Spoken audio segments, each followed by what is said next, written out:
All right, Shadi, good morning. How are you today? I'm fine, thank you. Good. How has been your day and how was your night? Busy. I'll say I've had a busy time Well, since we last saw. Yeah. oh, thank you for coming again. Thank you for your time. I must really appreciate it because I understand your tight schedules and there's the need to, make a time for this podcast. It's a pleasure. I sincerely appreciate your time. It's a pleasure, Kingsley. We are back here again on, talking to our people, the public. Yes, so that they get to know certain things as regards to our children and how they should be catered for. Yes. Their rights. Yeah. And also what is due them. The UN, United Nations, actually saw the need to come together, as nations and discuss this so that we don't end up raising fouls and hooligans, because sometimes these kids you see on the street today looking like thoughts and hopeless children. You understand? It stems from the fact that there were certain rights of them that were denied of them. Yeah. Some was actually from a dysfunctional home, and some was actually as a result of a misplaced priority. You get it now, Yes. stemming from them not having certain rights that is due them.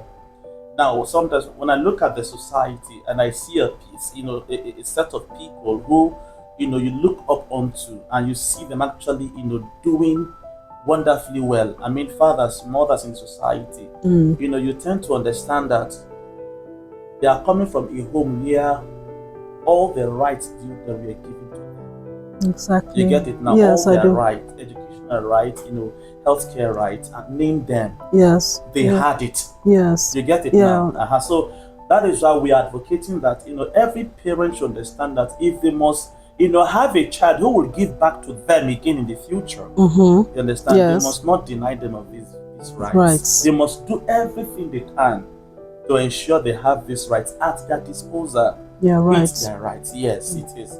So last week I think we were able to mention 10 rights as enshrined in the Yeah. Child Rights Act. Yes, You get it now? yes. So today we'll be taking another 10. That's from 11 now.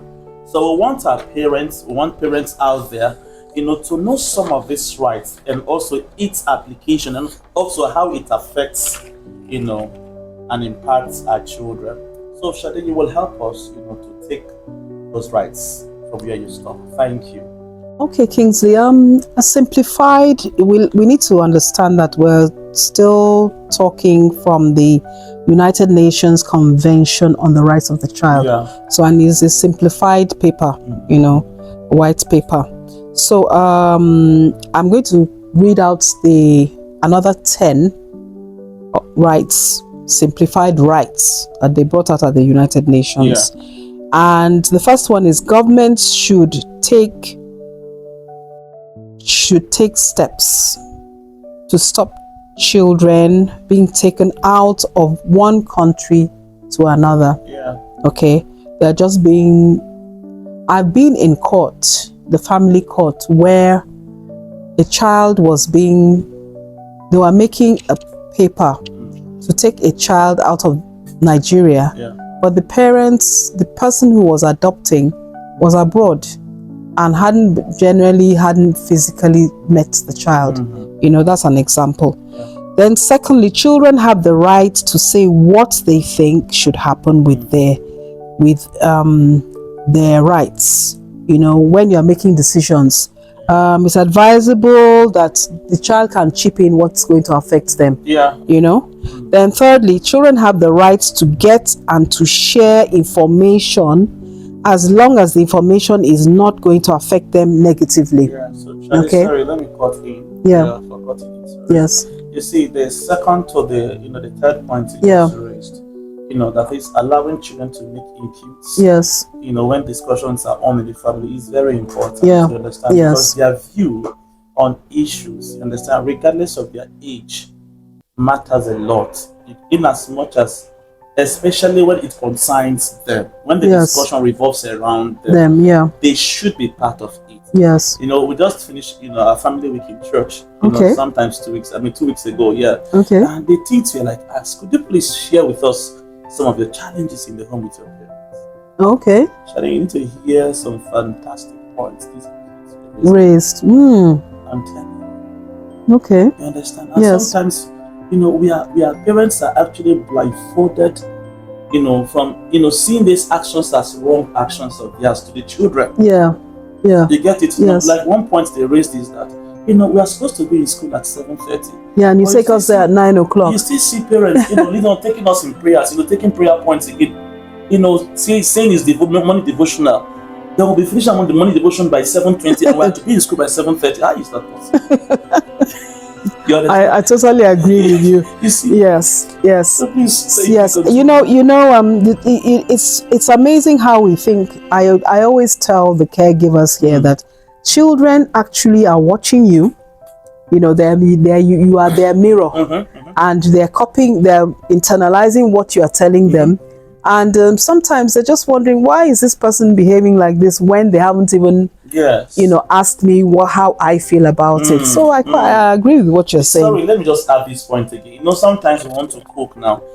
Parents cannot really think that it's not really wise to ask that, the children or their children that, from what do we eat this evening? And it's very important to ask them. Yeah. Like, okay, those of us in the care setting now. Yes. A larger chunk of the food we are cooking is for the children, isn't it? Yes, of course. So it's important to even ask them, children, what do we eat this evening? Yeah. What do we eat this morning? Yeah. You get it? Yes. Let them suggest. Yes. If it's available, then fine. If it's not, kids or children, sorry, we don't have what you just mentioned. Yes. It's not available. You understand? This and this and this are what we have in stock. Yes. You get it? Yes. Important. And sometimes what I tend to do with the children here is that I ask them if they had Indomie and veg for breakfast. Okay. I'll ask them, did you enjoy it? And they say, we love it. They give you feedback.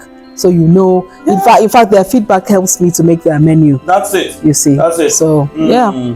Okay, moving on from that, children have the right to get out, to share information as long as I've said that one. Children have the right to think and believe what they want in the practice of their religion. Okay, I'm going to digress a little bit here. Good. But where I want to digress is, I'm not sure where this would start from. Is it when the child is 10 years old, a teenager, a young adult?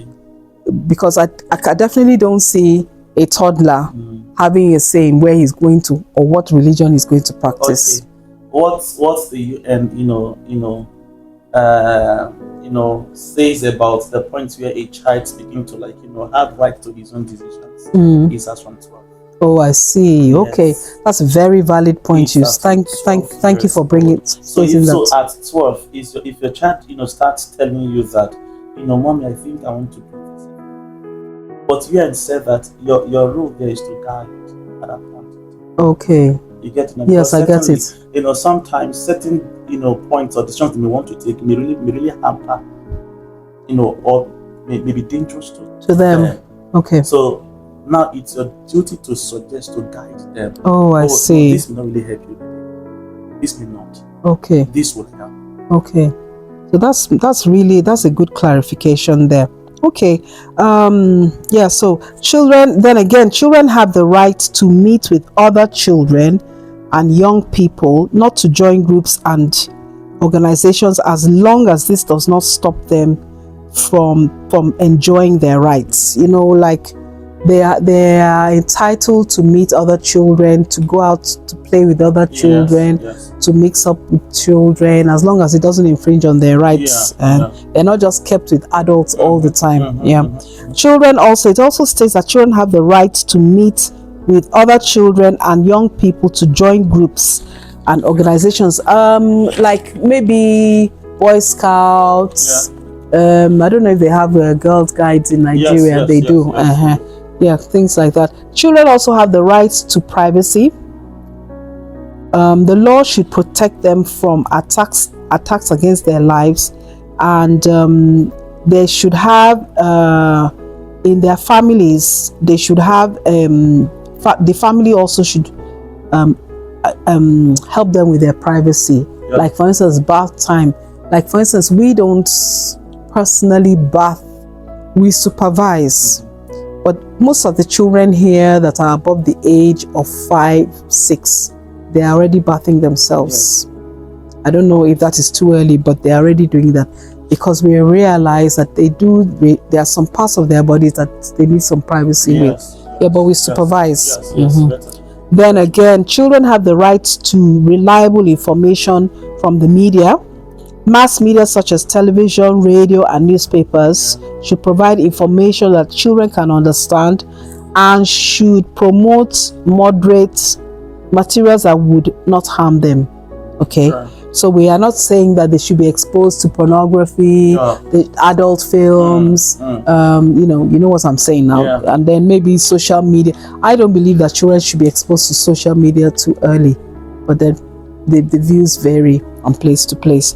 Then again, both parents should share responsibility where there are both parents for bringing up their children, and should always consider what is best for each child. Okay. Governments should help parents by providing services to support them, especially if both parents work. Yeah. Okay. Lastly, children who cannot be looked after by their own family must be looked after properly by people who respect their religion, culture, and language. So that's another 10 points from the simplified United Nations Convention white paper. All right, thank you very much. Shade, I think it's important for us to stress the fact that the government has a whole lot to do. You understand? In implementing these rights. Yes. A whole lot to do.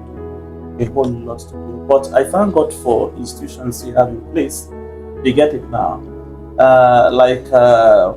Institutions that checks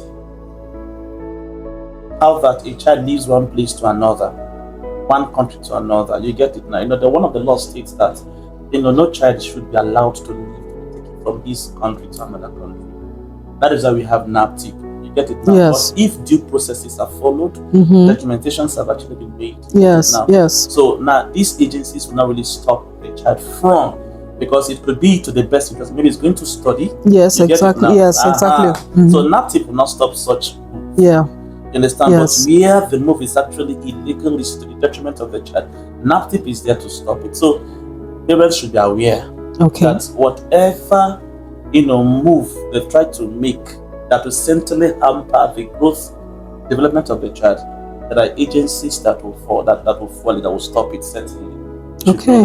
So for every child, every parent who wants their children to do what, they should understand that if these rights are not implemented, they may not really get the best of their child. Exactly. Their children. Yeah. They may not. You're right. They get it now. Yes, you're right. You're right. These rights are given to them. Rights to education, rights to health, right to to your home, right to your name. Yes. You get right to your nationality. Yes.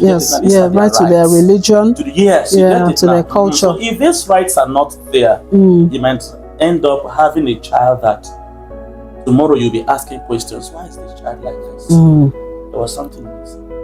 So parents, let's stick to these rules and these laws, so that we'll have a child or children that will take care of us tomorrow when we are getting older. Exactly. Thank you. Thank you.